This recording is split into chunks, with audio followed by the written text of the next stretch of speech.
اور اگر حیوان زندہ ہو اور ممکن ہو کہ کچھ دیر زندہ رہے اور اسے شرع کے متعین کردہ طریقے کے مطابق ذبح کیا جائے تو وہ حصہ جس میں سر اور گردن ہو حلال ہے، ورنہ وہ حصہ بھی حرام ہے۔ کہہ رہے ہیں کہ مثلا اگر کسی شخص نے ایسی چیز سے شکار، ایسی چیز سے چوٹ ماری حیوان کو کہ جس کے ذریعے سے شکار کرنا صحیح نہیں ہے، جیسے کہ مثلا ہم نے پہلے بھی بتایا تھا کہ لکڑی یا پتھر وغیرہ ایسی چیزیں، اور اس کے چوٹ مارنے کی وجہ سے حیوان کے دو ٹکڑے ہو جائیں۔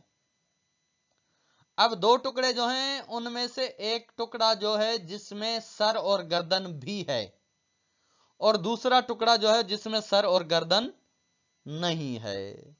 جس میں سر اور گردن نہیں ہے وہ تو مطلقاً حرام ہے، لیکن جس میں سر اور گردن ہے اگر وہ زندہ ہو، اس میں ابھی تک جان باقی ہو اور اتنی دیر وہ زندہ رہے کہ اسے شرع کے متعین طریقے کے مطابق، یعنی شرع کے اعتبار سے جس طرح ذبح کیا جاتا ہے اس طریقے کے مطابق ذبح کر دیا جائے تو وہ حصہ جو کہ سر اور گردن والا ہے وہ حلال ہو جائے گا، ورنہ وہ حصہ بھی حرام ہو جائے گا۔ یعنی کیا مطلب؟ یعنی اگر وہ بھی زندہ نہیں ہے ایک صورت حرام ہو جائے گا، یا زندہ تو ہے لیکن اس کو شرع کے مطابق ذبح کرنے سے پہلے ہی وہ مر جائے تو اس صورت میں، ان دونوں صورتوں میں وہ حرام ہو جائے گا، وہ حلال نہیں ہوگا۔ اب آ جاتے ہیں مسئلہ نمبر 2570۔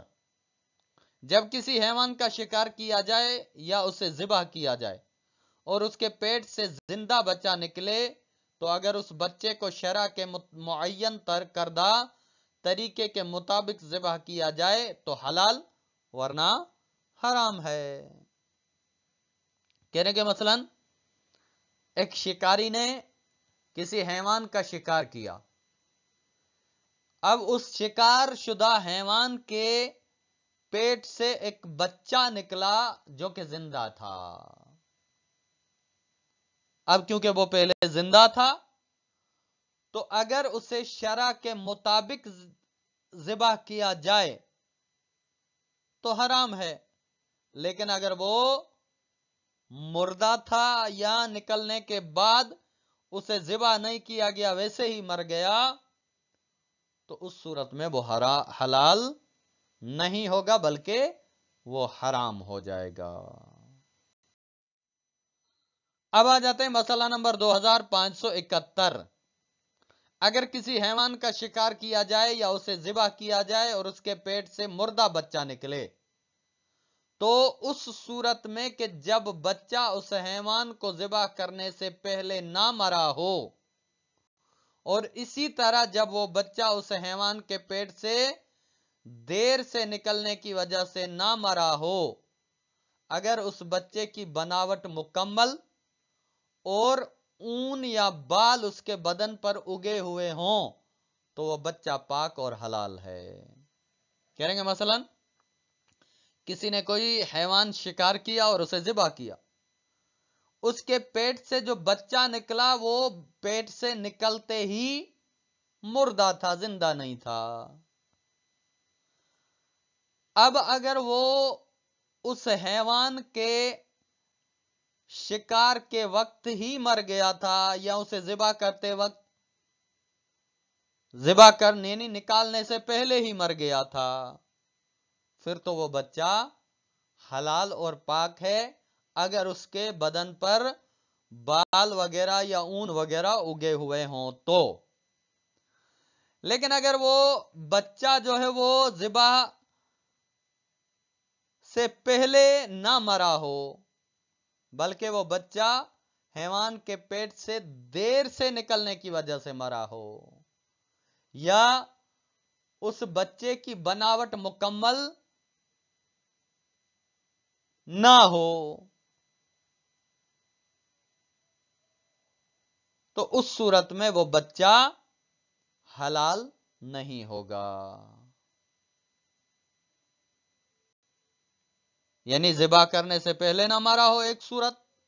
دوسری صورت یہ کہ اگر مرا ہے تو وہ پیٹ میں سے دیر سے نکلنے کی وجہ سے مرا ہو یا بناوٹ مکمل نہ ہو. تو ان تینوں صورتوں میں وہ بچہ حلال اور پاک نہیں ہوگا، اس کے علاوہ حلال و پاک ہوگا. وصلی اللہ علیہ وآلہ وسلم.